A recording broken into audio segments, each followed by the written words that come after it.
You ask Tiger to calculate. This deals with linear inequalities with one unknown. The final result is x smaller than 3. Let's solve it step by step. Group all constants on the right side of the inequality. Subtract 3 from both sides.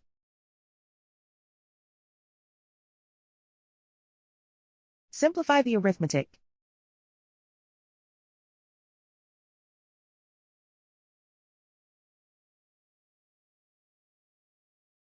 Isolate the x.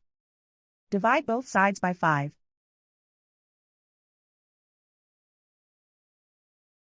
Simplify the fraction.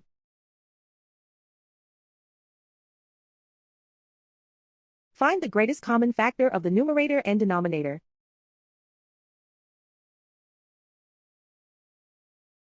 Factor out and cancel the greatest common factor.